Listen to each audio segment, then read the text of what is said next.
Listen up, class. Cracking a cold one. This is a bubbly cherry bubbly, cherry flavor with other natural flavors. Best flavor, It's in my not- opinion. It's not my favorite. I like the blackberry and the grapefruit. I hate grapefruit. I love grapefruit things. I love grapefruit flavored things, and I love grapefruit. I like grapefruit, but I don't like grapefruit flavored things. But I will say something that's really nice about Alex when we buy bubblies for the house, you get cherry. Yeah. Because you know it's the only one I like. And you bite the bullet. I do. Because to be honest, like in the moment when I'm tasting it, I guess it tastes different, but I'm You're in it for the bubbles. yeah. You don't really care, like, at the end of the day. The flavor. Yeah. Well, it does the thank you. same thing for me. You know what I mean? Respect. RESPCT. Sometimes I don't like to drink bubblies on the podcast though, because I'd be burping. And I will be burping. The amount of times that we like Dave has to edit it out, us being like, hold on. It's kind of bad. Well, hello everybody. Happy Monday. Hi, happy Monday. It's another week. It's the last Grind week never of stops. January. God bless. January has been so long quick for me. Oh, I think it flew by. And I was talking to Leanne about this. She said the same thing. It just feels like forever for me. Really? It feels like the longest month I've had in honestly like a few years. Oh, this flew by. Like I actually can't believe it's basically February. I feel like so much happened. So Yeah.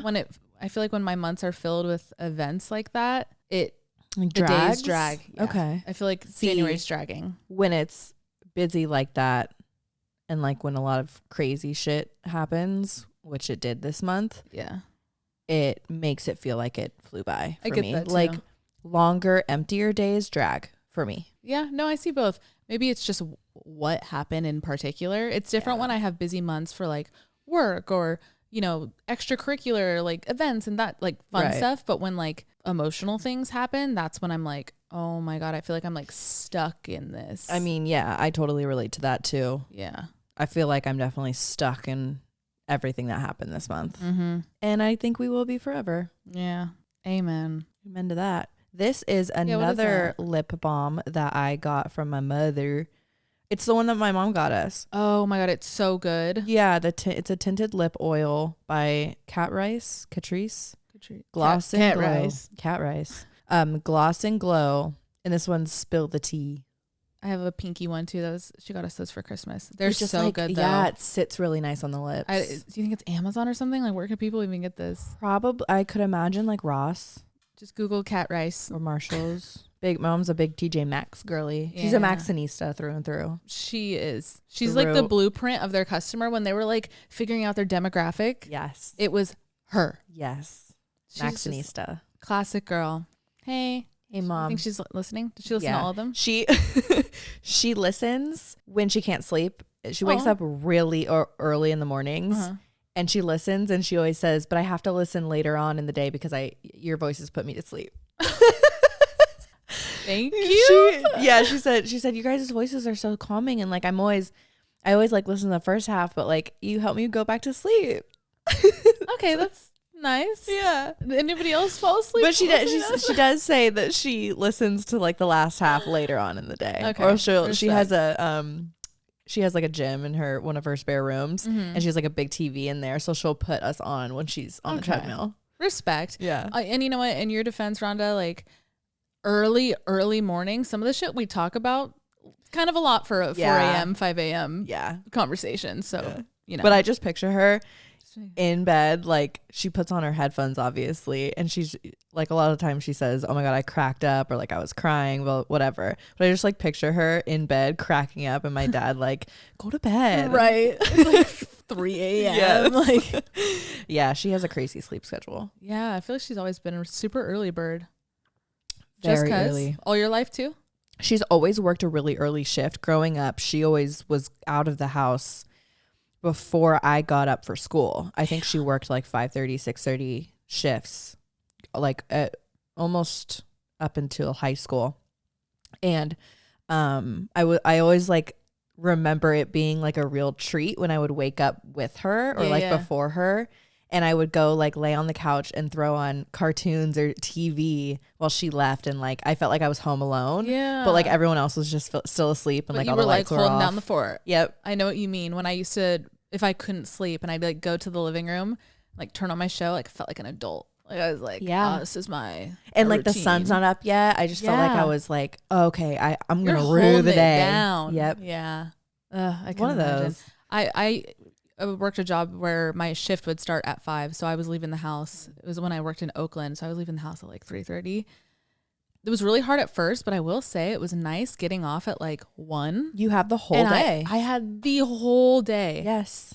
And it like I made my money in the morning, but then I still felt like I almost like didn't have a job because I was like, you were off. You could do things during the day. Go shopping. Did you sleep? Did you feel like you need to like catch up on a couple hours waking up that early? No, I mean, I've just never been a nap person. Right. But there in the beginning I was exhausted. So I wasn't there was the day. There was like definitely an adjustment period. Yeah. But once I got adjusted, I was like, okay, like it felt good. Like but it did suck because then I would go to bed. I would at least tell myself to be in bed by like 9, which felt really early, especially at that age. Nowadays, I'm like, that's a great time to go to bed. But like at that age, everybody's like partying or something. And I'm like, oh, I have to go to bed. Because you have to be up so early. Yeah, I get that. There were nights too where I would just stay out then and just like go straight to work, which would not recommend. That's crazy. Do not recommend doing that. Don't do that. But like sometimes you have to have those just silly little nights, irresponsible nights, go straight into work. Like they build character. Yeah, for sure. Exactly. Yeah, I've done it before, but they're scary. They always turn out to be really scary days. Oh no, I would like the day after. And it always ends up being like the most demanding day at work. Yes. And I'm like, I don't have the fucking brain for this right now. That's how I feel today. I went out last night. Oh, yeah, do you want to tell us about your date? Oh yeah, I went on a date last night. Let me finish that thought and I'll talk about the date. But I had like a really taxing therapy session, to say the least, this morning with my family. And we're talking on it and I was like, yeah, for sure. No, you gotta feel you're feeling like I feel like I had half a fucking brain, but kind of there, kind of not there. You probably blacked out the whole time. Absolutely. I dissociated about 6 times and zoomed out. I'm like, if you would have told little Kristen that I'd be on a therapy session with my family, she'd be like, yeah, right. Fuck that. I don't want to talk to them, but we'll get into that another day, I'm sure. But yeah, I went on a date last night. I met this guy on Raya and it was so much fun. We talked on Raya for a little bit, then we got each other's numbers. We were talking for like about a week. I think, yeah, about a week. And just really great conversation. So I was really excited for the date because all you think of for a date is like, what are we going to talk about? But I knew we had that. You had that, yeah. Yeah, like clear. I mean, yes, it is only over text, but like, you know, texting nowadays, you got emojis. You can give emotion. Totally pick up on like flow through text texting. Culture. Yeah, yeah, it's a thing. But yeah, we went to this cool bar called the River. We gotta go. Did you love the hot dog? We didn't end up getting a hot dog. What? I know, it was like totally the narrative of our whole day. Yeah, we just didn't end up getting it. But they had this drink. It was called the Bowl Shot, I think. Bowl something. And it was kind of a spin on like a Bloody Mary because it was so savory and salty, but it was beef broth, Worcestershire, Tabasco, vodka, but it was delish. It was good. It was so fucking good. When I was pulling up, because I was kind of late, there was some traffic, and he was like, do you want me to grab a drink for you? And I was like, no, like I've been looking at the menu, like I want to explore the menu. I'll be pulling up in a sec. And I was like, did you see the drink called the Bull Shot? And he's like, it looks kind of good, ... And I could tell he like didn't. Was like testing waters. Right. And I was like, we're on the same page. But he was like, let's get it. Like you get it. But if you don't like it, what do you like instead? And I was like, I'll do Negroni.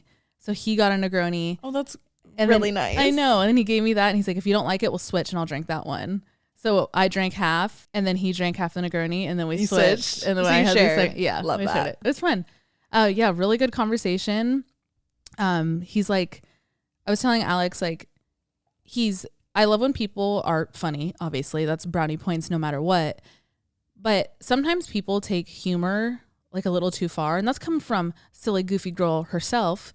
It's nice when people... I like when people can drop the bit. Yeah. And then actually have like a real fucking conversation. Totally. And that's what we had. And it was great. Yeah. We had 2 drinks. It was like chill. Chill. Did you just stay at that one spot? We stayed at that one spot and we left at like, I think it was like 11:30. And then I stayed out and I just went and grabbed, we talked about it last episode. Yeah, Anna de Guzman, the magician. I went and had a drink with her because I told her that day that I would get a matcha with her, but we had such a busy day. So I felt really bad. And it was her last day in the city. I was fucking pooped. I wanted to go home, but I was like, no, I told her I'd see her. Check it out. So when we were leaving, he walked with me to like because we were kind of in like an alley in Chinatown, and he walked with me to a main road so I could grab a yellow. He was like, it'd be like really romantic. And I was like, what? He's like, I should probably hail you a cab right now. I was like, yes, this is so New York. Like, please do it. And he was like, taxi. Like, it was like a full bit. I love that. But there were like no taxis. Oh, so for you like kept 10 doing minutes. it? Like, the bit would have been funny if one pulled up right then, right? Right. But we were like, okay, fuck. Like, this is actually now really you have hard. to like start a new conversation. Like, well, exactly. It was funny though. I get in the taxi. We kissed. He kissed me bye. And you felt good about it? I felt good about it, yeah. But it was just like a quick kiss, whatever. But I get in the cab, I'm going to my destination, whatever, and I like pull up and I'm like ready to pay. And the taxi driver, he was like a young guy too. He was with the shits. He looked back and I was like, oh, I don't see the total here. It said 0. I'm like, I don't think you started the meter. And he was like, oh no, your boyfriend covered it. Is that your boyfriend? I was like, no, that was actually our first date. And he's like, no, he covered it. He covered it good. Oh. And so he slipped him cash and I didn't even fucking see it. That's so crazy. What a move. So take notes, people. I guess the equivalent could be like calling an Uber for someone, but that's a little more obvious. Right. I love how he slipped it and I had no idea. Yeah, because he didn't do it for like brownie points. Yep. He did it because he just wanted to take care of it. Yeah. Because it's one thing to like boastfully, oh no, I got it. Sure, which is still kind, but like. Totally. But it leaves question for intention when you try and be extra boastful about paying for something. Yeah, especially on the first day. Like, are you peacocking? Like, right. Yeah. It's really nice that he did it like under the radar. Yeah. It's really cool. It's cool. Good. You're going to see him again? I think so. Woo! I think. Butterflies? I wouldn't say butterflies, but I don't like it takes a lot for me to get butterflies. Okay. Him and I kind of talked about that too. Like, I go slow with this type of shit. Yeah. Did you guys talk about like intention at all? A little Do you know bit. what he's looking for? We're kind of on the same page about it. We were saying like we've never like I'll speak for myself. Like I've never really gone into dating being like I want a boyfriend right now. That's just like not how I look at it. I look at it as like I'll meet people and connection. Exactly. Yeah. I'm just down for connection, period. And however deep or shallow it's meant to go will roll out for me, and then we'll assess the situation if there's a deeper connection. But for what it is right now, I mean, it was one fucking date. We hung out for like 2 hours. Like it was great. And I think we'll see each other again. Good. So exciting. I know, Alex, I went on a date. Woo! And it was good, and you got a little at the end. A little. Yeah. Yeah. Cute. I hope he listens to this. I hope not. We talked about the podcast too, and in my head I'm like, I almost wish I didn't say it. I always say like, and my boyfriend fully doesn't listen to the podcast. I always preface, oh, I don't really like when people I know listen. I don't like it. No, I'll tell people don't listen. Yeah, and when people, oh, I gotta check it out. I'm like, no, you don't. No, you don't need to check it out. I feel like when you kind of need to say why, because when we're getting to know someone, I guess I'll speak for myself. When I'm getting to know someone, I want them to learn about me through me. Exactly. And I don't want them, and especially, we've been doing this for 4 years now. Nuts. If you watch a 2020 episode, you're learning about an Alex that frankly does not exist anymore. Yeah. So if I'm going on date, like if I was in your situation and I'm going on dates and meeting people and they're going to listen to an old episode, they're going to make assumptions and form conclusions based on naturally, yeah, as we do when we take in information about people. Right. They're going to make their own assumptions based on like without all the facts. Yeah. And like I want it to come from me. I want it to come from me. I want you to learn about me through me. And learning about people is a form of connection. Like it's one thing to read something about someone or watch a podcast or whatever, like, but I can give you the same information and I probably will, but I would rather it be like within conversation where then you can give your input while you're also learning it about me at the same time. And it's an exchange of energy. Right. Well then it's, yeah. I don't like it. It's a weird thing. Yeah. Anyway. Fun date. We should go on a double. Wait. Hold on. No. I actually but I can't wait to be able to go on a double with you. We will go on double dates, but I'm taking it slow. I'm taking it slow. I'm just getting used to dating in general. That's just true. Already something for me. Like, it's obviously getting to know these individuals is one thing, but like just exercising the practice of dating, like, you guys get it. Any single people listening, like, you're not even in a relationship. You obviously had to date your person. It could be exhausting. It is. Yeah. It's like, I'm waiting for the day, because I don't mean this in like a pessimistic way. It's just like obvious if I keep dating, which I am, where it like really doesn't fucking vibe and I have to like sit through the exchange. Like, and it will. It's going to happen. Everyone has shit dates at some point. Yeah. I can name a few. God, I think about a guy who unbuttoned his pants on your date. You guys. And you know what's crazy? Like, you would think someone who didn't give a fuck about like the date in general, or if we weren't vibing, then it would be like, oh, okay, he did that because he doesn't give a fuck and like he doesn't think he's gonna see me again. Right. Like, this man wanted to date me. What did you think? Like, wrap it up a little bit. Like, what did you think I would think about you unbuttoning your pants? Because and like he unbuttoned his pants and like let out a big sigh and like, what did you in the middle of a restaurant? What did you guys eat? Like, do you remember what he ordered? Like, was he that full? Is what I'm trying to say. Maybe, but like, suck it up. Yeah. Wear stretchier pants. Sure. If you're someone who or needs to do that. If it's like actually crazy, stand up. I'm gonna go to the bathroom real quick. Loosen up your belt. Do it in the bathroom, and then come back. Right. Yeah. There's some date horror stories out there. You'll have your own one day. I know. Yeah, and you guys will be the first to know. Don't worry. I'm sure they'll each have their own little episode, and we'll talk about it. But love that. At one point in the day, I went to the bathroom, but obviously packed bar, Saturday, Manhattan bar, girls' bathroom lines, mad long. And all I'm thinking is, he's going to think I'm pooping. Because I'm waiting in the line for so long. Did you get back and say, oh my God, the line was so long? Of course I did. I had to tell him because he's probably thinking I was pooping, and I did not poop. I saw a TikTok of this woman who it was actually in Brooklyn. She was on a date, and she said the date was going really well. They went to a second bar, and he went to the bathroom, and he was taking like mad long, but there wasn't a line. So she was like, what the hell's going on? And then it was like a crazy amount of time. It went past even like pooping time. Oh no. He comes out of the bathroom, and like 2 seconds later, a woman comes out the bathroom after him. Are you? And he sat down, and she was like, the girl on the date was like what the fuck was that? Like, were we not vibing? And he goes, oh no, like you're thinking like bad, like it's not what you're thinking or whatever. He was like, we were just doing coke. And she was like, okay, great. Should we get the check? Thank you. Check, please. Thanks for being honest. Like, respect. Imagine. I've actually gone on a date and I knew he was fucking coked out. Yeah, don't go on dates and do coke. Just don't. Yeah, don't do coke. That's kind of nuts. Yeah, nowadays too. God, it's so fucking right. Too much. It's so fucking dangerous. It's so dangerous. Everything is cut with a cajillion other things. Yeah, at one point, when I went to the bathroom, my whole thing, I came back and there was like a big group of people sitting next to us at the table next to us, and I came back and one of the girls was sitting in my spot talking to him. Oh my God. But I could tell he was like, I walked up and he looked at me and like he wasn't trying to, like, it wasn't what you think. Right. But I could tell she was coked out of her mind. Oh. So she was just blah, blah, blah, blah. And I was like, what was she saying? He's like, I don't even know. He's like, let's go though. That's when we ended up leaving. Crazy. But, yeah. And she was like, oh my God, are you guys on a first date right now? And like literally scooted closer and like started talking to us. Stop. And like, I mean, I'm so good with on the spot shit like that. I was just like, yeah, cheers. Like, what are you drinking? Like, gave her time. And then we kind of, the body language shifted. And I think she read to like stop.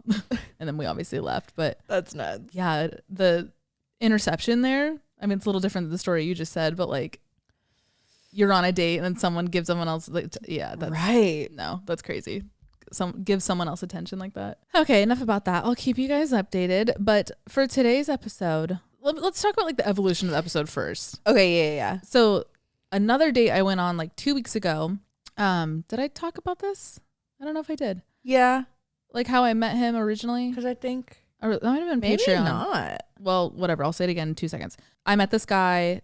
My flight to move here, literally like my one-way trip, I met him at the gate because he commented on my tattoos. And he was like, oh, you have like really amazing line work. Like, where do you get it done? And blah, blah, blah. We're just talking tattoos. He's a tattoo artist. That's why he like Was obviously interested. commented on it. Yeah. And we had just stayed in contact on Instagram for the past, or what, year and a half now. Yeah, we finally met each other in person. It was a cool date though. He's a really chill guy. But our original intention for this episode was something based off a conversation him and I had on the date. And he was telling me about this Facebook group.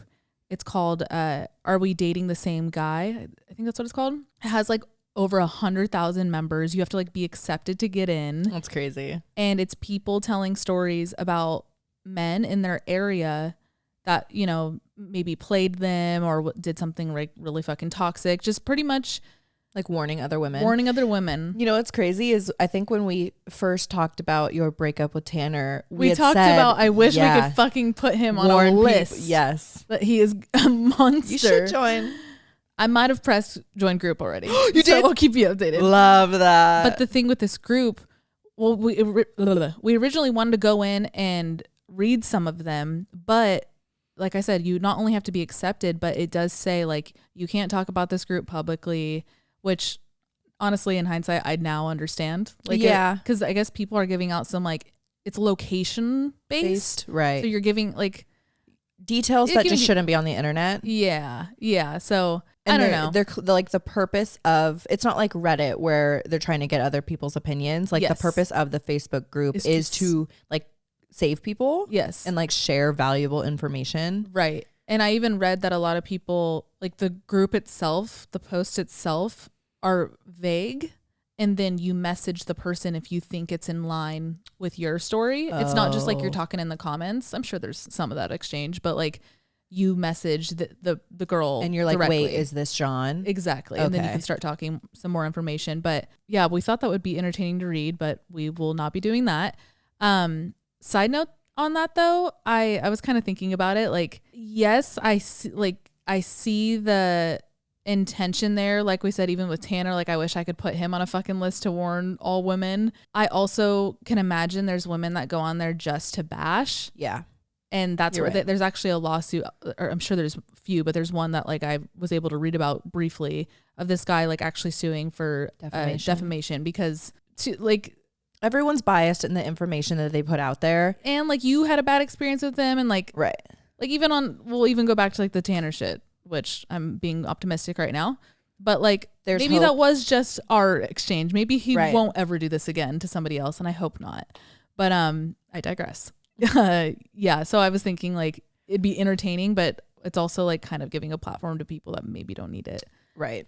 Right. It's So- controversial in itself. We went to Reddit instead, where Yes. people consent for public knowledge. Right. And we kind of took it away from the dating aspect, and we're going to read some just crazy confessions. And I love this because, as you guys know, we have a mini series where we do "Am I the Asshole?" And those are entries where we give our input, whether or not like they do good or bad. Yeah. These are people confessing things where they know they're the asshole. Yeah, that's a good point. They like know- they just need to get it off their chest. They feel the guilt that they should feel. I'm sure we'll definitely be commenting on it a little bit. Oh, yeah. And maybe a little bit of judgment here and there, but that's As we do. natural human experience. As we do. But bottom line, all these confessions, I'm just glad they got it off their chest. Yep. The power of confessing is infinite. So, hey, good on them for at least having enough self-realization to say it. Because some people live with things equally and worse than some of the shit we're about to read that will Right. never say it. And like to go a little bit deeper there, I think that's so poisonous. Like if you have something you need to confess, even if you want to do it anonymously on something like Reddit, like, but the power of getting it off your chest is powerful. Absolutely. Before we continue today's episode, we're going to take a quick break for our sponsor. Today's episode is sponsored by ZocDoc, which is a free app where you can book and read reviews about doctors in your area. One of the most dreaded parts of finding doctors and making those appointments is making the phone calls. And what's really nice is you can do everything through the app. Even if you have to reschedule, you don't have to call and like find a new date. You could go on the app and just choose a new date for your appointment. So it's so convenient. It's so easy. Also, you can plug in your insurance and it will filter to providers that only take your insurance. So that also takes out the step of needing to like read your member ID over the phone and all that. Right. What I love about ZocDoc is they have a ton of different specialties and they have a nice little checklist of all the things that you need to keep up on throughout the year. So you could do your 6-month dental appointment. You could do your gyno. You can go see your eye doctor and get new contacts or whatever. So you could do everything through the app. The typical wait time of booking an appointment through ZocDoc is 24 to 72 hours, but you can sometimes score same day appointments, which is the best. Because that's how I get when I'm like, I need to make this appointment. I kind of just like want to get it done now. Yep. So it's nice when they're like, oh, you got it at 4 o'clock today. Boom, done. Honestly, ZocDoc has been such a big help since we moved to New York. And we've had to completely reestablish all of our normal doctors that we clearly don't have anymore. And that checklist, it made it so easy because like I don't know, you sometimes even forget the things that are supposed to be routine. Right. We don't have our parents telling that anymore. Exactly. This is our parent. ZocDoc is our parent. Darren's. Again, ZocDoc is a free app and website where you can search and compare highly rated in-network doctors near you and instantly book appointments with them online. Go to ZocDoc.com/Oddvice and download the ZocDoc app for free. Then find and book a top-rated doctor today. That's ZocDoc.com/Oddvice. ZocDoc.com/Oddvice. Thanks, ZocDoc. You want to go first? Yeah, I guess. I have a few different like genres. Yeah, I pulled some crazy ones, but also like some fun ones. Like lighthearted ones. Yeah. Maybe we should start with crazy ones then. Okay. Actually, I didn't fully even read this one. I didn't fully read any of them. Me either. Okay, good. The subject line of this one is retired FBI confession. Love. I know, huh? I used to work in a medical procedures unit in a hospital in the PNW. What's that? Pacific Northwest. Okay. Patients would undergo endoscopic exams, which they were sedated for. We had an elderly gentleman patient this case, and while we waited for the doctor to arrive, we engaged in friendly chit-chat. Nothing out of the ordinary. When the doc came in, he immediately asked us if the patient told us his history. I started rattling off the medical reasons why he was having the procedure, and the doc cut me off saying, no, his past work history as an undercover FBI mob agent. Whoa. Naturally, my reaction was, oh, no, that must have been interesting dealing with those mob guys. The patient's response has haunted me till this day. His exact words, quote, those guys weren't as bad as those motherfucking politicians. He then went on to tell a story about how he was head of security for a congressional event in the 80s. Nuts. He said another agent handed him the phone saying a congressman wanted to speak with him. The conversation went as follows. Congressman, will there be women? Agent, not sure what you mean, but yes, women are here. Congressman, when I arrive, I want one sent to my room, no older than 13. Shut the fuck up. Right after he said that, the CRNA pushed the meds and he passed out. We all just stood there in silence while he underwent the procedure. What the fuck did he just tell us? Oh, God. And like the cliffhanger at the end. I know. I know. Ugh. I always think about, I know this is a very like washed down version of this, but the show Scandal and fixers for politicians. What the a fixer is someone in who Succession they had one too. Yeah, right? they don't. Okay. Yeah, any like big politician, money making family, they have fixers. I'm sure celebs have it too. And yeah, shit, but they have people who handle any scandal that comes up, and if someone comes up and is trying to be like a whistleblower or something, they have people to take care of these kinds of things. Their stories. Yeah, those are the stories you want. You don't like. They know everything unfiltered because they're literally paid to be like that filter. Yep. Like it all goes through them and they have to redirect, and yeah, it's crazy. You should watch Scandal. It's in Ozark, the woman quote lawyer, I think she probably is a lawyer, but she's a fixer. Okay. I don't think I'd have the morale to be a fixer. Hell no. I would not be able to like wash shit like that under the rug for someone. I don't care how much you're paying me. The worst people on the face of the earth get away with the worst crimes. Literally get away with murder. Yes. You're murdering for them. Yeah. Like, yeah, your hands are bloody too. Absolutely. Isn't that one crazy though? Ugh. Nuts. I hope his procedure went well. Yeah. I know. Have a follow up. I like how they push the drugs like right after the craziest I know. part. It's so dramatic. Jeez. Like, did you warn him? Right. Come back from 100, like something. Okay, here's mine. I stole over $20,000 in a very creative way in the 90s. Creative. Let's see.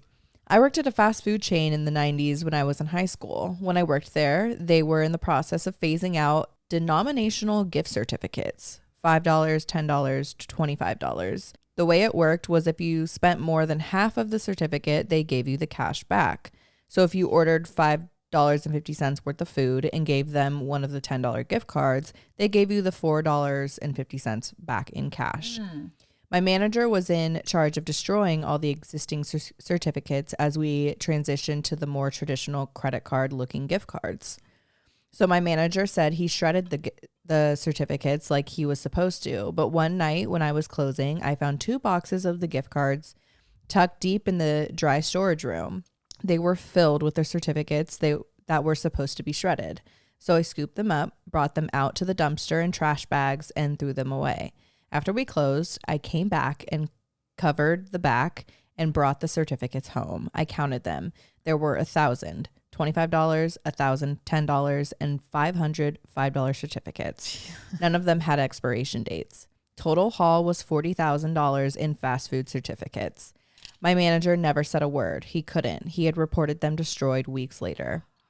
Over the next 3 years, my girlfriend and I toured every location in our state and the next 4 states ordering food and getting the change. We never kept track on a spreadsheet or anything, but we got good at knowing what menu items were just about half.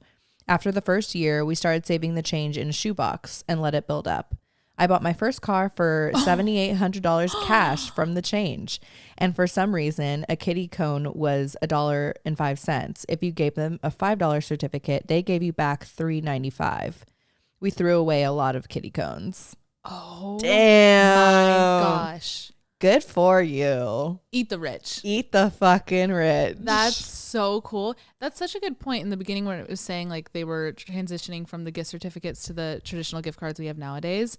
What a time that was for retail. Yeah. I've never even thought about that. Because Right. we're like the last generation that saw the paper gift certificate. If you know, you know. Yeah. Any millennials, like they were like Kohl's meaningless. cash. Literally. Yeah.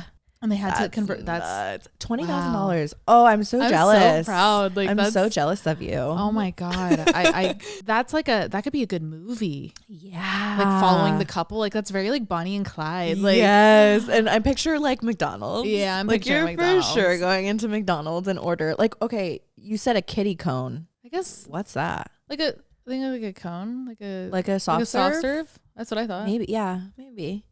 Who else has soft serve? I think Wendy's might. Yeah. That's I don't know. crazy. $20K. Like if it's a big corporation, like fuck them. Fuck 'em. If you were doing that to like a mom and pop diner, like I'd be like, that's kind of fucked. Right. But yeah, fuck it. Yeah. Fuck. That's crazy. That's a good segue. I have some. I think I have 2 money makers. Not necessarily money makers, but confessions of like fast food workers. Okay, I have another one too. Okay, cool. Well, let's bang those out. Okay, I'll do this one. This one's McDonald's, since we're suspecting that one you just read is McDonald's. I quit my job at McDonald's, so here's my confessions. I gave every McNugget Happy Meal 1 extra nugget. Love, I do the same. That's so sweet. Never order the breakfast after noon. I won't explain it, but please trust me. Why? But doesn't breakfast stop at 11? like 10 or 11 anyway? I think 11. I know for a period of time McDonald's took that All away day? and they were all day breakfast. So if that comes back, or if it's back already, I don't know. I don't go to McDonald's. Don't do it. Don't do it. The work environment is clean. Most of what you hear about fast food is bullshit. Oh, That's cool. okay. If you go to McDonald's on a Sunday, the general manager is probably not there, so the food will be worse. Oh, and you always want to go on Sundays. Right, you don't like hungover and shit. Don't yell at us just because we refuse to give you an item we don't serve anymore. Mm-hmm. Love that. Always. Most of the workers are 16. And lastly, yes, we can tell you are high. That's funny. That's really good. I've always thought that. I'm like in the drive-thru, just like trying to act normal. Like yeah, they could they tell. fucking know. They could tell. There's a follow-up. Someone said, please explain the second one. And that's the never order breakfast after noon. They said, So at 11, we start lunch. The trays are set on timers, and when the timers go off, we're supposed to throw them away. The general manager never lets you, and nobody does anyway. But most people don't order breakfast after around 11:30 to noon, so those extra eggs and sausages sit in that tray for over an hour. The sausage changes color. The muffins rapidly deteriorate in quality. How? The McGriddles have likely been there the whole day. Ew. And overall, it's just gross. Yeah. Is it risky to eat? Probably not. There's a lot of preservatives, but definitely not ideal. Same story with any item with bacon. The bacon isn't even kept under a heat lamp. It's exposed to the elements for hours. You know what? Like the flat bacon that comes with anything at any fast food restaurant, it is kind of bunk. Bacon needs to be fresh. Like fried. And that's how it stays crispy, because I feel like once you let it sit, the oils that were crispy, they melt again. Yep, and they soak and then back it gets into like it and floppy. It's flimsy. Ew. Oh God, I love these fast food ones. Okay, what's yours? I added Tabasco to Wendy's chili and used it to get second place in a chili cook-off. Oh my God. Second place too. Like, right. go off with. That's sick. It says title basically says it all. This wasn't a professional organized competition. There were some BMX event with a couple hundred people, and they always have a chili cook-off. That sounds pretty organized and professional to me. Yeah, absolutely. I'm not much for cooking, so I thought it would be funny to throw a bunch of Wendy's chili in a crock pot and see if anyone noticed. They didn't. I've been a vegetarian for roughly 12 years, so this was a long time ago. Yo. You know what this reminds me of? Me and my friend Paige growing up, we would have lemonade stands every weekend, you guys. And a businesswoman. No, literally. Entrepreneur. And we would crack Minute Maids and pour the Minute Maid into Pixie cups and sell Minute Maid for like $3 a cup. And that's adorable. You had a profit margin there. Right. And it's not like these adults coming are like, what? I wanted homemade. Well, like, they're we just used to write you on a poster fresh lemonade. Like it's fresh. We frontin'. It's fresh. No, yeah. I'm your fixer. I'm your company's fixer. I'm like, well, technically. Let's get technical They here. did just open the carton, so it's pretty fresh. Oh, you gotta do what you gotta do. No, yeah, you're an entrepreneur. I love that.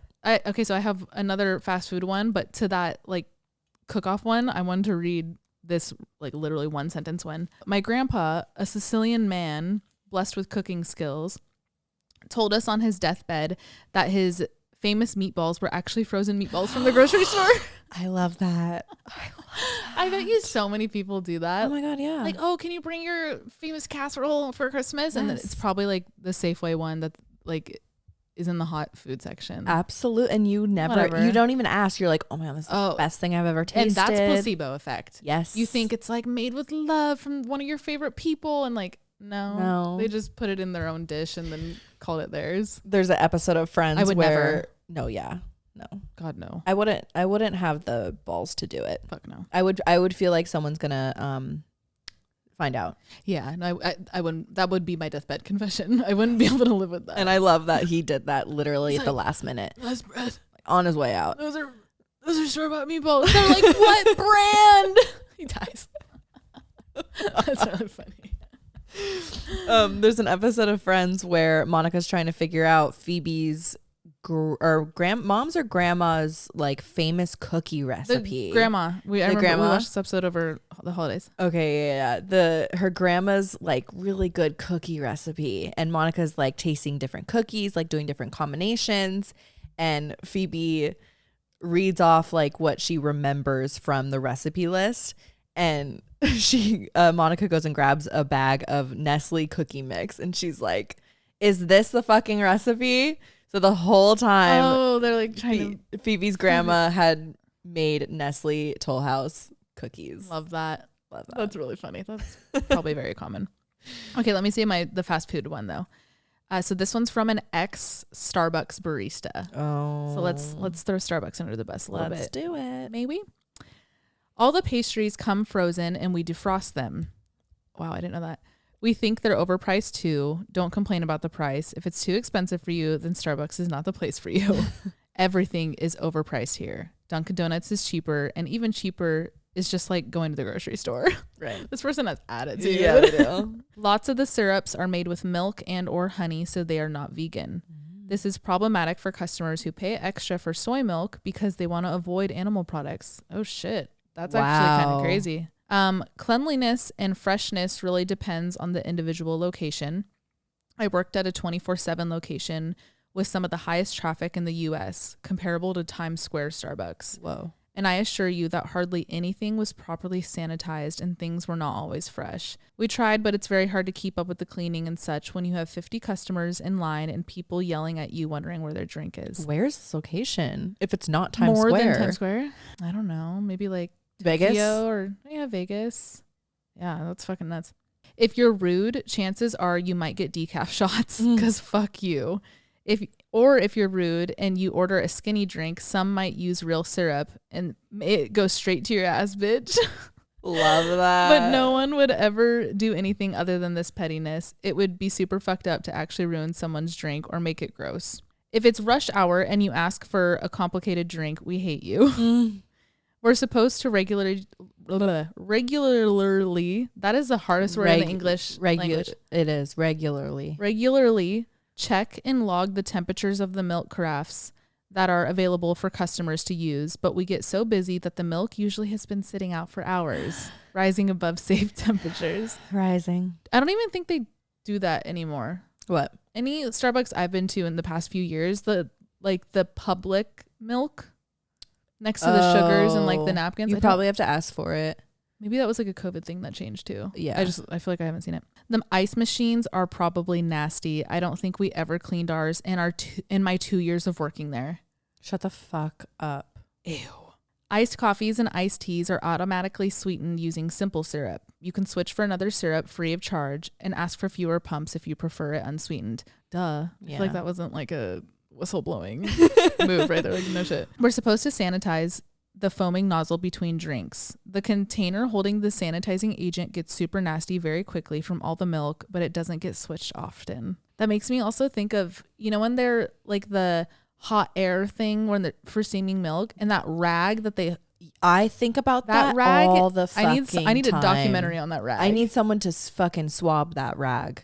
Ew, and it sits back into the milky water. Yes. And it's like cross-contaminating too. Absolutely. Like over and over again. It's sick. I can't stand it. During rush hour, baristas often leave the milk jugs out rather than return it to the fridge between use because you're pouring milk literally every 30 seconds. Unfortunately, this means the milk temperature rises above safe levels over time and bacterial growth duplicates. Mm-hmm. And it's like, I get it because like you're going to use it for the next drink, but then you're doing that for an hour straight. And it's not staying cold. That's why, what I love about Maman, it's a cafe here in New York. There's a few locations. They have their milk out to that point because they're using it so back to back, but they put it on ice. They have a big, smart, like almost like what you have at like a cookout with like drinks in it, like an open faced ice chest. Have you noticed that they have that like to the right of the espresso machine?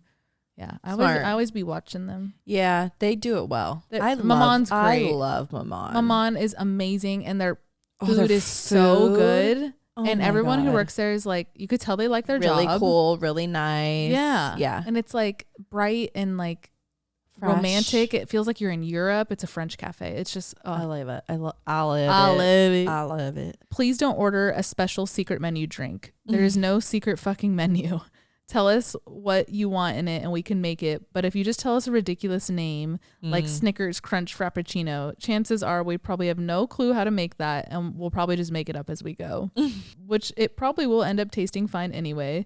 But unless you're used to having it made one way and suddenly someone makes it different, they're probably using different ingredients. And lastly, when you approach the cashier, put down your phone and know what you want to order. I side with this one. Yeah. Be polite, not rude. It's crazy how many times people come in and are like, hold on, I'm getting a drink for my friend. Let me call her real quick. Oh, like figure that out before you fucking don't walk step up to the register. Right. Like know it. And then, that's nuts. Okay. That one wasn't as juicy as I thought it was going to be, but I guess it's always fun to get the insight. Quality information. Yeah. Don't support Starbucks. No. I just realized I missed a little edit part of the Wendy's stealing the gift certificates. What is it? Let me just throw in some of these edits. 1, we could hit 10 to 12 stores in a day if we drove around for 5 to 6 hours. Both of us would use a gift certificate. It was not that labor intensive. 2, the only cameras in the store were at the cash registers and takeout window. 3, the manager has no clue who took them, or at least never treated me differently. 4, each gift certificate had a generic PLU on them. Example, all the $25 were PLU 756. Number 5, when we stopped selling the certificates, we were told to keep honoring them because they were prepaid. They were not coupons. And one can only eat so many ice cream cones. I guess people were probably talking about like the food waste. Yeah. If I had that, I would, if there was like a homeless person outside, always like, give it hey, to them. What do you want? Right. If you're doing all of these locations in the same day. And you're getting your cash and they're getting a hot meal. Like win-win. Okay, here is my next one. I slept with my daughter's ex-boyfriend. He got me pregnant and I had an abortion. What the fuck? They got back together and got married. Okay. Literally, you could just kind of stop there. No, it's pretty long. Yeah. Let that sink in. Oh my God. Unfucking real. This was back in, let me think, maybe 1997. I was 38 and my daughter was 18 and she was dating Harry, who was 24. I was an alcoholic and dabbled in other drugs, mostly cocaine. I was not a good person, let alone mother. Not like I was abusive to my daughter or anything, but I was generally inattentive and cared more about my alcohol and drugs than her, especially in her teen years. At least they admit it. Right. And it says, I am 14 years sober now. Fuck yeah, okay. I disapproved of my daughter dating Harry, but I never told her why. He would flirt with me constantly, and the age difference also creeped me out. Also, he was an alcoholic and drug user, just like me. She broke up with him over his alcoholism. Soon after she moved away, not too far, but regardless, she didn't live with me anymore. Harry kept calling me and asking if we wanted to get drinks. I turned him down, but then one day he said he had a bunch of coke and I couldn't resist. He came over, we did the coke, and we ended up having sex. He was a very good-looking guy. He looked a lot like that ridiculous 80s Justin Bieber picture that was on the front page today. That is actually what made me think about him. 80s Justin Bieber? Maybe like the 80s haircut. I'll look it up. Yeah, if it's a specific photo. For the next few months, maybe like 3 to 4 months, he would sometimes come over and we would have sex and do drugs and get drunk together. This is so dark. I know. Any drug addict knows what that is like to have a drug addict buddy in that way. Then I got pregnant. I knew it was by him. I had sex without a condom a few times, stupidly. I never told him I was pregnant, and I went and got the abortion and kept it a secret. Anyway, I stopped seeing him after that. It was too weird. I also got sober for like 4 months before relapsing.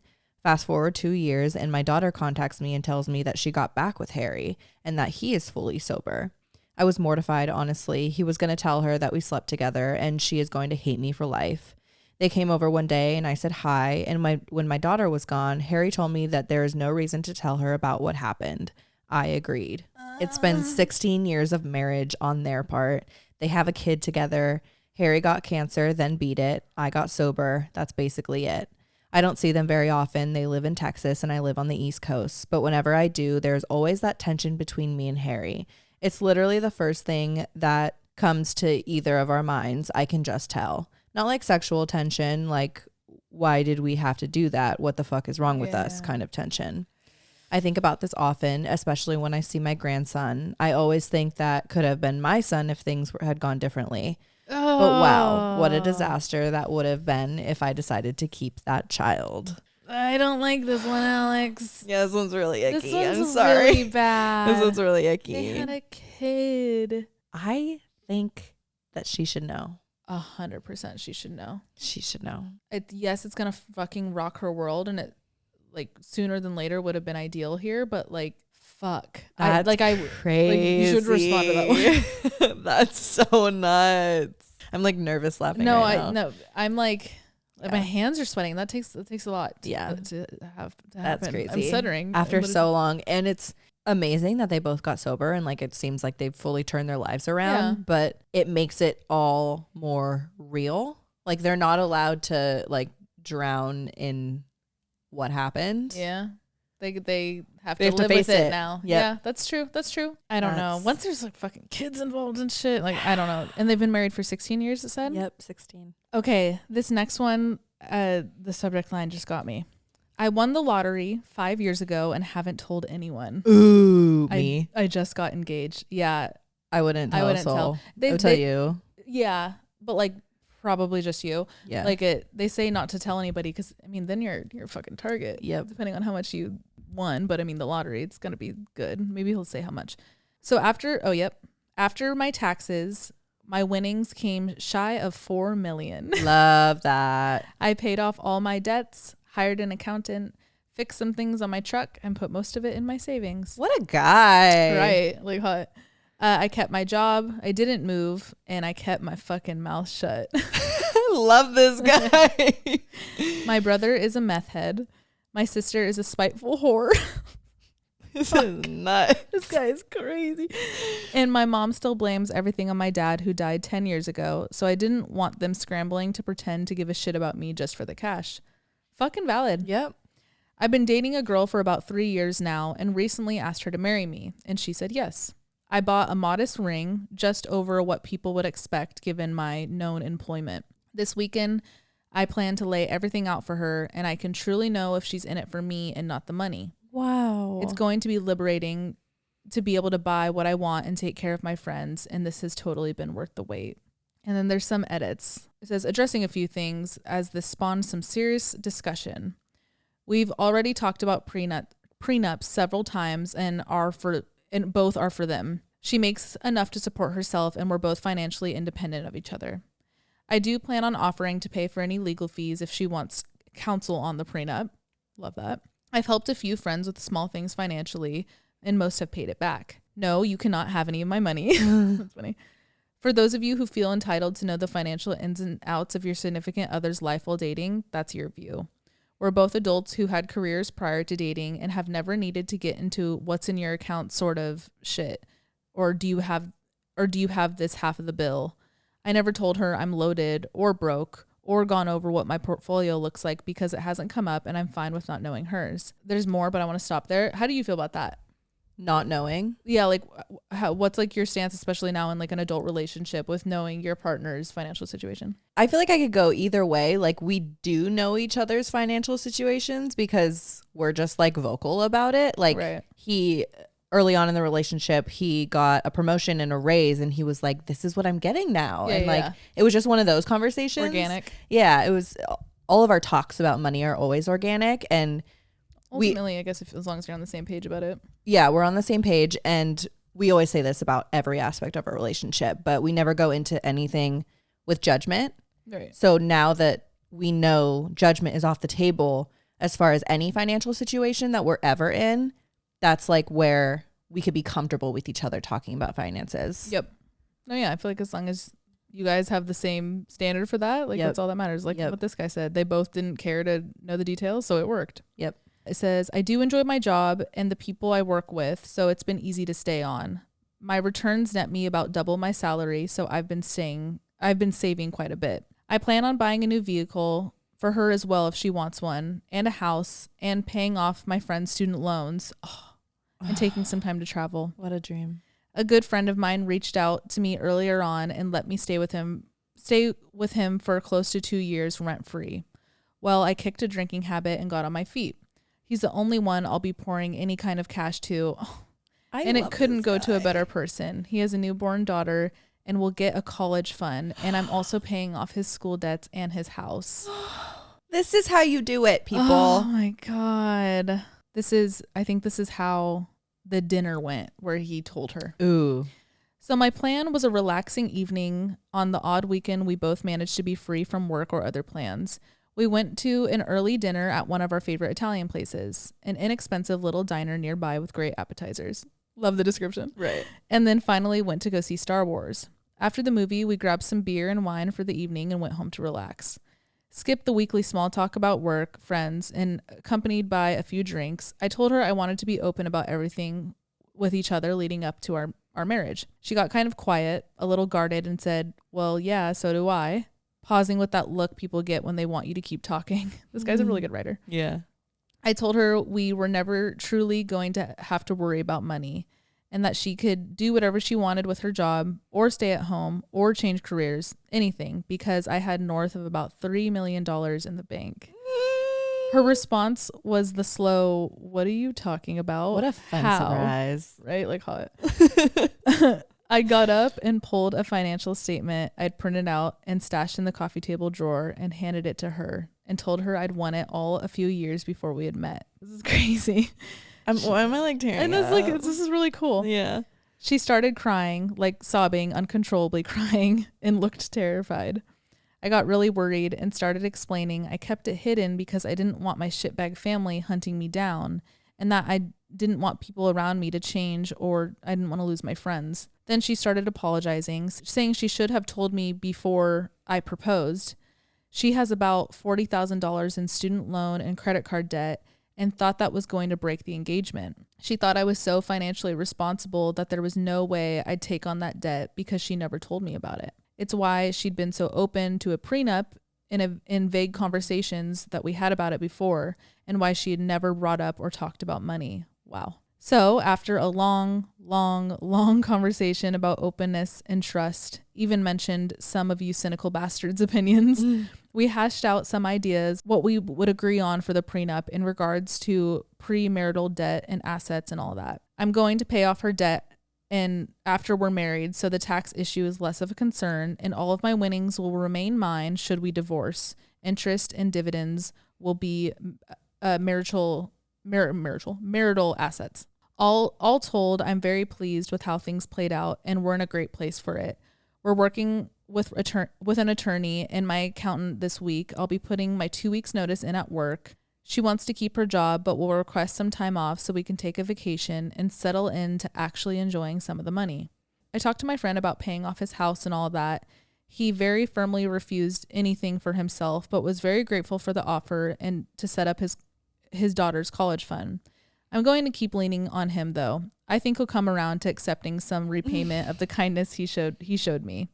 Maybe a vacation at the very least. I don't know.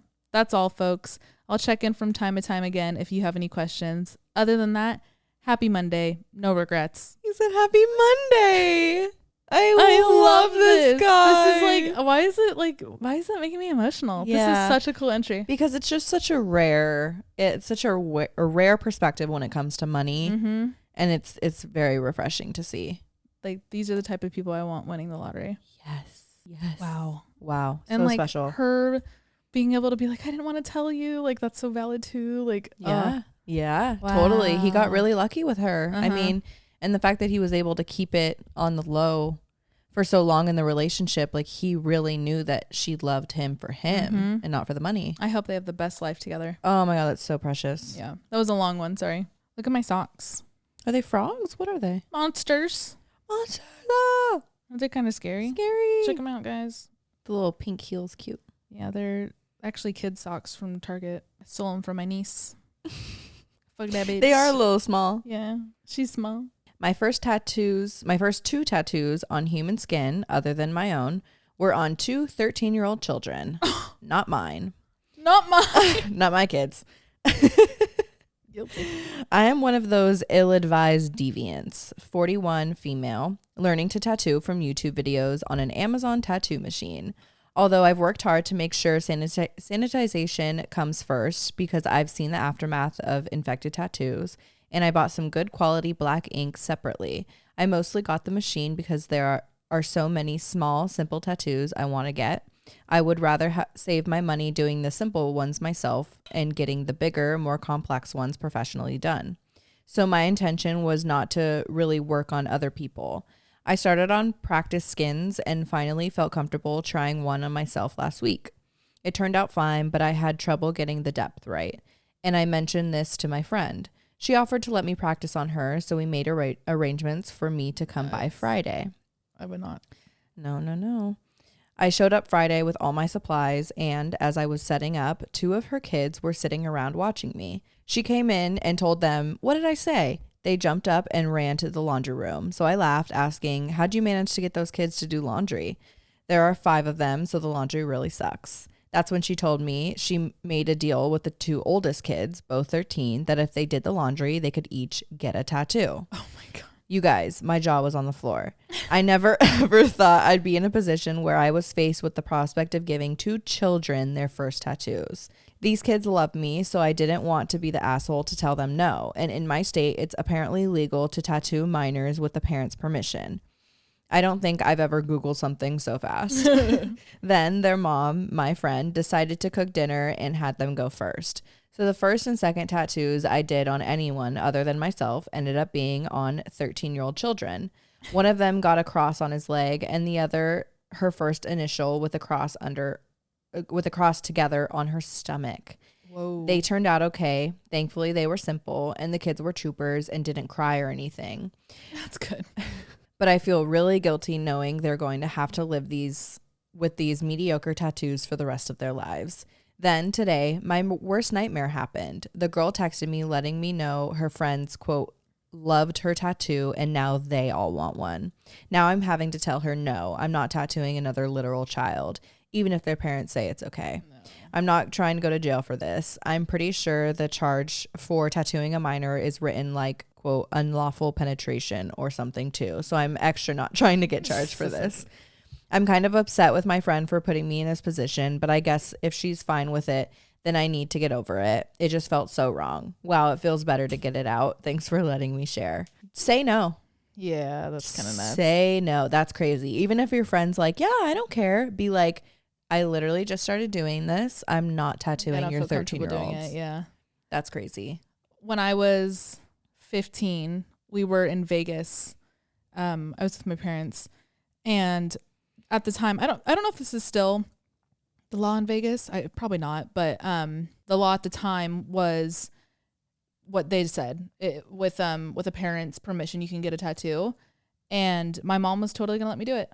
Are you serious? Mm-hmm. Was the only reason we didn't. I think we just like ended up leaving, and I remember we like called a place and it was appointment only. They didn't do walk-ins. If they would have done walk-ins, and I remember being like, really? And she's like, I mean, yeah, that's fine. Like, get it.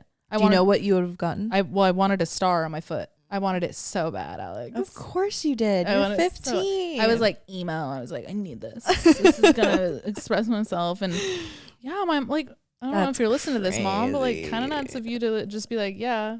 I mean, good thing I didn't do it, but yeah. I wasn't allowed to do anything with my body until the day I turned 18. Not That's even valid. my nose piercing. That's valid. And I made a piercing appointment and a tattoo appointment for my 18th birthday. And that's like, that's the best part of turning 18 was like, yes, you can't tell me no anymore. Exactly. It sucked to not get it all the years before, but like, that's what made 18 so fun was that moment where you're like, oh, fuck you. Like I could go do everything. I am an adult, which is so crazy. Like, I don't know. Yeah. All the age restrictions and so many things in this country. I'm like, it's so backward. So weird. Like, you could like buy a gun before you can drink alcohol and shit. Yeah, like literally. I hate it here. Ugh. Okay, next one. The subject line is, I've been faking being from the UK for 6 years and it's gone way too far. You think? Faking where you're from is terrifying. Well, I'm sure that comes with an accent. Let's see. I'm using a throwaway account because I don't want my friends to find my main account. Yeah, keep it going. Keep the line going. Yeah. In 6th grade, my family and I moved to another state because of a new job that my mother had gotten. This was the first time in my life where I would be the new kid, so I wanted to spice it up a little. Oh, Jesus. When I started school that next week, I introduced myself to the class, and I decided to lie and say that I was a transfer student from the UK. I had a British accent and everything. Oh, my God. Everybody was interested in being my friend since I was British, and they asked me a lot about how school and life was in the UK. Instead of just giving up the joke then and there, I went home and researched a bunch about the UK. Oh my God. And came back the next day and explained everything I had researched, and people actually believed me. My plan was to pull out of the joke after a few days, but eventually I got too far in it to actually stop it. I sometimes ordered British snacks from online stores and brought them to school for my friends to try. Wow. My friends also gave me American snacks, and I had to pretend that I never had them before. Imagine pretending to try a Cheeto for the first time, and you're like, oh, so cheesy. Is it proper cheesy? I'm in the 11th grade now, and all of my friends and peers from that school still actually think I'm British. Fuck. Okay, so I'm sure you went to a different school. They went to a different school, different people. Right. I know this isn't as horrible as the other confessions on here, but I'm feeling really guilty about lying about this for so long and needed to get it off my chest. As soon as I get home, I switch back to my normal voice, but sometimes I even have trouble switching back to my regular voice because of how much I use the British accent. I bet. I don't know what to do because I even lied and told my friends that I'm going back to the UK for summer vacation. Why would you do that? And they told me to send pics of my family down there when I go. I honestly don't know what to do at this point. I feel bad for lying about this for so long, but I feel like it's been too long to pull out of the lie. I don't know. I just need to get this off my chest and maybe some advice. Okay. My thing is like you were sorry. The top comment. Keep faking it. In your yearbook for your senior quote, put I'm not actually from the UK. That's actually now it's a good bit. No, it's a bit. Yeah, like that's where I'd be like, you're funny. Yeah. I will never forget you. That's the only option here. I hope they did that. Oh, that's good. How did they go 6 years and like fully making friends? And they even said like everyone wanted to be my friend without having someone at your house. And like, yeah, your parents clearly don't have a British accent. Right. And I'm thinking like parent teacher nights. Right. Or like, and the accent would have to be perfect, I guess. Or, I mean, how many high schoolers know what a genuine British accent right. It could just be some like I wonder how good it village actually was. Or some small town. Right. You could just say like, oh yeah, I'm from like Stoke. a proper north. Yeah, Stoke-on-Trent. That's crazy. Oh, this is kind of someone with a similar thing. It's quick. My daughter faked being German for 6 years of high school. She had an obscure German surname. When she started school, there was another girl with the same surname, and they both took German class. The teacher asked if they were related, and as a joke, they said that they were cousins and their families from Hamburg. The students knew, but the teacher didn't. Over the years, they invented quite the backstory and got an exchange student from Hamburg and went to Hamburg themselves. Wow. At least you only have to fake the accent. My daughter did become very good at the German language, though. Sorry, someone also said, do your friends not go to your house? Have they not met your folks? Some of my friends have visited, yes, but I just lie to them and tell them that my parents have lost their accent, but I have not. I'd be like, bullshit. Yeah. How are your parents who are clearly older than you and have had their native accent for much longer? If anything, it'd be the opposite. Right. Like Ariana, a girl we went to high school with, her mom's from Wales. Right. And her accent is so fucking thick, but she's been in the US for like, over 30 years at this point. Right. But it's usually, it doesn't go away. Just the like kid loses it because you're still like a little sponge. Right. Like, yeah. Someone said out of state college for you. I used garlic and onions in a meal when I was strictly asked not to. Who doesn't want garlic and onions? Maybe they're allergic. Okay, yeah, we'll see. My stepmother-in-law won't allow my father-in-law to eat anything with garlic or onions, not even garlic powder or onion powder. She claims that it hurts his stomach. Can he not speak for himself? But like it's very hard on the stomach. Okay. So whenever they're in town and come over for dinner, I refrain from using garlic or onions, which is frustrating because I use those two in just about everything I cook. For a little backstory about my stepmother-in-law's cooking, she makes the blandest food. Clearly. Once we went to her Thanksgiving dinner, she cooked the turkey around noon, cut it up, and had it out around 3. But no one was allowed over until 5. By the time we arrived, the turkey was cold as fuck and drier than the Sahara Desert. The woman, she just doesn't know how to make a tasty meal. Anyhow, my father-in-law visited us once without his wife, and I made chicken breast with garlic and onion seasoning, and he loved it. Aww. Nothing happened to him after he ate it. He told me that he can eat garlic and onions if they're cooked, but for some reason, when he's around his wife, both of those ingredients are not to be used. They visited before Christmas, and we planned a dinner at my house. My mother-in-law made it a point to call me to remind me not to use garlic or onions. Fuck. She also called my wife to remind me not to use garlic or onions. I was so annoyed that she made it a point to remind us not to use the 2 ingredients after years of her constantly reminding us. Like, I know. Right. That night, I cooked the chicken breast with sage, rosemary, thyme, garlic, and onion powder. Both my mother-in-law and father-in-law loved the meal. In fact, they commented on how juicy the chicken was and how delicious it tasted. It turns out they both like garlic and onions, but for some reason just have an issue with it. Also, neither one of them got sick. Yeah. What a fucking weirdo. And you're out here serving dry ass chicken and like no seasoning.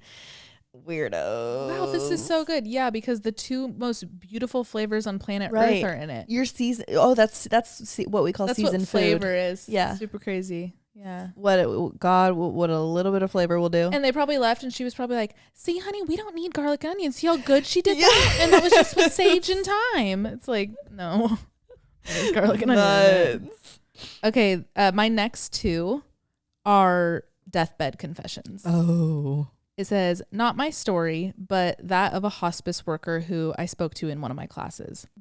For those who don't know, hospice is a method of end-of-life care that focuses on alleviating the emotional and physical pain of a dying person to ease their passing, rather than combating their imminent death. One of her patients was a bed-bound woman in her 90s who was generally unresponsive, but had flashes in recognition and engagement here and there. It's hard to gauge the level to which unresponsive patients are detached from their surroundings, so they encourage family members to keep their company in hopes of soothing the patient. Now, this patient was from a U.S. state that prided itself on its state university and the university's football team. What do you think it is? Like Indiana or something? Or Oregon? Oregon Ducks? Oregon. Yeah, or Clemson. What's Clemson? I don't know where it is, but it's like one of the big team. Yeah. The woman's family had attended this university for 4 or 5 generations. During her hospice care, however, her granddaughter was the first in their family to decide to go to a different school, the rival state university, in fact. Uh-oh. Her family was supportive about her decisions, but often joked about her being the rebel or what have you. One day, they were all sitting around the woman's bedside, teasing the girl about her decision. Suddenly, the patient sat up, looked at her great-granddaughter and said, "Traitor," and fucking died. No. Oh, that would wreck me. It says, the update says, the hospice worker said her family eventually thought it was hilarious. Go Bucks. Okay, it's the Bucks. Do you know where the Bucks are? I don't know where the Bucks are. I don't know. God, that's traitor. With flatline. That would actually wreck me. Like that would, if I was who that was directed at. Yeah. Tampa Bay Buccaneers. Oh, is that Florida? No, is that like NFL? Yeah. Oh, you're right. Oh, Milwaukee Bucks? Is that what it is? Oh, maybe. Oh no, that's NBA. Where the fuck are the Bucks? Let us know if you go to college and your mascot's is a this buck. a real thing? I don't know. That's crazy. That's so funny. Traitor. Okay, this is going to be my last one. I changed a baby's name of a mentally disabled woman. Please let me explain. I used to be a volunteer with a certain organization that works with disabled adults. I worked with a woman during her last trimester of pregnancy. She was diagnosed with Down syndrome, significant. Nobody was sure how she got pregnant, but was pretty sure it was a family member. Oh no. This young lady had been removed from the care of her family and was in the custody of a certain organization state. Her baby was diagnosed in utero with significant issues and was not going to live but a few hours after birth. We had discussed this with her several times, but wasn't sure if she really understood. She said she did, but did she? I was with her when the little girl was born. Of course, the doctor was working on her, and the nurse asked what she wants to name her. The young lady said she heard the doctor say the, quote, most beautiful name ever, and everyone in the room was confused. Apparently, when the doctor was explaining to her what was happening to her body, he said, your vagina may tear. All she heard was vagina may. Yep, that's what she wanted to name the baby. When we tried to explain she couldn't, she became hysterical. Not the time or place, baby was fading fast. So we calmed her and I said I'd handle it later. A few hours later, I'm helping her do the birth and death certificate as well as comforting her. Somehow, my finger slipped and I put an L in the place of the G in that baby's name. I felt horrible. I just couldn't bring myself to let that poor baby be named that. The mother couldn't read or write. Her social worker took one look at the papers, did a deep sigh of relief, and signed off on them, as did the doctor. I still feel guilty. I think they did the right thing. They did, yeah. I wouldn't the feel guilty about that. Like the headstone thing. That's a good point. This does remind me. Have you seen that TikTok trend where people are like words that would be really pretty names if they weren't the meaning of the word? Yes. And a lot of people say like clitoris, vagina. Like it is if like they a pretty didn't name. already have that association. Yeah, exactly. What are other ones like? I think there's a lot about like Viagra. Yeah, beautiful name. Oh, so pretty. Viagra. There's a lot of like medications out there that have like really pretty names. We know a girl named Allegra. Yeah. I think that's a common name. Yeah. Okay. Yeah. It's beautiful though. Yeah. Oh my God, that's crazy. I think they did the right thing. Yeah. I don't want to call it right or wrong, but I see why they did that. Yes. Like, that's because the majority of the people out there who would see this headstone obviously wouldn't know the context of how this baby was named. Yeah. And I just think the baby deserved a name that wasn't attached to a laughing stock or of course. Oh, whoa, that's heavy. That's crazy. Okay, this last one. This is a funny one, a little lighter note. Again, this is a deathbed thing. My great grandmother lived a very long and interesting life. She was in her 20s in the Great Depression.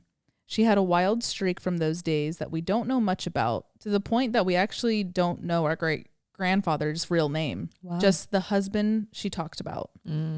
Over the course of her nearly 100-year life, she had collected owls, literally thousands of owl figurines. She had clocks, wall hangings, pot holders, lamps, stained glass, salt and pepper shakers, and more little figurines than you could ever imagine, all depicting owls. Damn. We all wondered the importance of the owls. She never talked about them. We just all knew she loved them. Well, when she was nearing death at the age of 98 or 99, all the doctors said she had days at this point. My grandparents went and talked to her, and they asked her if she had anything she wanted to share or ask before she goes. She thought for a moment and said, I never really understood the owls. It turns out she really didn't give a shit about owls. Near as we could piece together, sometime in the 40s or 50s perhaps, she bought either a trivet or a set of salt and pepper shakers that were owls. Then someone got her another. Oh. Those were the oldest owls anyone can remember her owning. But from there, someone got her another owl to match, and then a pot holder, and then a placemat, and all of a sudden her kitchen was owl themed. Oh my God. From there it snowballed. The owls flowed like wine, baffling for 60 years, eventually taking over as the bulk of her personal belongings. Oh my God. The moral is, if you're not actually into something, mention it earlier. That's so funny. I could see how that happened. Absolutely. But how do you not say anything? And like thousands, people are gifting it to you. You've received thousands of gifts. That's crazy. It made me think of Christine. Yes, one of our really close friends, his mom collects little frogs, and she has like a whole tall bookcase full of frogs, and she's a frog tattoo. She's a frog lady. But she got the tattoo, so I'm gonna go ahead and say she this loves is not frogs. The case scenario. Yep. But I imagine this happens a lot. Yeah. Like a lot. I never understood the owls. Like now you say that. I feel like 10 gifts in of owls, I'd be like, why is everyone getting me owl things? Yeah, I would make it like a super light question, like, what's up? Did you what see makes you something? Think I really like owls? Like, these are really nice, thank you. But like, I like cats too. Like, right. I like other animals. Right. Everyone always gets me elephant gifts. When I was little, I said my favorite animal was an elephant. But I do always get elephant. I have a lot of elephant figurines. A lot of elephant little things. That was me growing up with purple. Oh yeah. But like honestly, I ate that shit up. Yeah. I did like it that much. But that's why I see how it happened. That's why I imagine this is a common thing. I'm curious to know if you guys know any similar stories with people or you in your own life. It's like, but like, because the person enjoys that thing, so it's like an easy, oh well, I know they like this because they have a million of them. Right. But why are we not stopping and being like, they have maybe a million of them. Too much. We don't need to add to this addiction. It's like Extreme Home Makeover when the kid would be like, oh, I love music. And they would just make the whole bedroom music notes and like their fucking bed would be a piano. Yes. Or like, oh, yeah, I had this one birthday where I rode a horse one time and they're like, your floor is covered in hay. Like, literally. So nuts. So nuts. That's a good show. I miss that You should show. watch it. Move that bus. I would get chills in my body. Oh my God. What was his name? Ty Bennington. Oh, what's he doing? Bennington? Let me see. Let me get that right. Yeah, you kind of knew that really quick. Yeah. You've been waiting for me to ask you this. Ty Pennington. Pennington. Okay, you were close. Yeah. I would have never got that. Wow. God, this was fun. I hope you guys enjoyed this episode. Yeah, I love shit like this. I love crazy confessions. I love the deathbed ones. Like, right. It kind of falls in the same category when we do the Am I the Assholes? I just love listening to other people's problems. Like, sometimes we just need a fucking break. Especially if they're the week we had. We need to not talk about our problems. Yeah. You know, pass the mic, if you will. Right. Put Love some this. other people on blast instead of our own. I was actually talking about that last night on my date. Like, he asked about like the balance of a job like this. And I was like, it's every day is like, I don't want to say hard because I am very privileged with my job and I know that and I love my job. But there is a point where like we get extremely vulnerable on the podcast nearly every single episode. And sometimes it's hard to talk, like, I mean, talking about it's easy because like we're best friends, but knowing that like we're gonna have an ad in this episode, right? And we're like monetizing our humanity. Yeah. It's like that weird in between where I'm like, it's just kind of sticky. I don't know. That could be a whole other episode in itself. But yeah, that's why I like doing these episodes. I'm like, let's monetize someone else's. Yes. No, I get it. Thank you, Reddit. And I feel the same. Yeah. But I wouldn't trade for the world. I love it. I love it to pieces. But sometimes like weeks like we had, like it's nice to kind of take the pressure off needing to talk about what we're going through because we are still thinking of what we're going through. We're still processing things that we're going through as humans. And I feel like we found a good balance. I think so too. Took 4 years. But we're getting there. We're here. Welcome. If you guys are on Patreon, send in some confessions, please. I need you to confess the dirt. Or if you know any like deathbed things, if any of your grandparents did or said anything crazy in that last breath. I know that that's such a studied phenomenon, like your final moments in your life. Some people like say that they're seeing something. Like we could even go down that route a little bit. And as always, Patreon, if you have nothing to say regarding this topic, it still is always an open advice column for you, all you Patreon people. And if you don't know, we do have a Patreon. We have follow-up episodes every single week. Every Friday we post them, and that is all linked down below, or you can go to patreon.com/advicepodcast. If you are listening on Apple Music or Spotify, rate us 5 stars and give us a cute little review. A cute little review about how cool and cute we are. Right. Thank you. And if you're on YouTube, turn on your post notifications and subscribe and leave us comments and stuff. We love reading the comments and responding to you guys. So you can also post some confessions down below. I mean, this could be a little thread of our own. It won't be anonymous though, unless you want to make a whole new YouTube channel to do it. But if you do make a new YouTube channel to post a confession, at least subscribe, because now we get a little extra. Oh, we get a little W. Yeah, thank you so much. Love that. Oh my God. Guys. Okay, guys. Have a good rest of your week. We love you. See you later. Bye.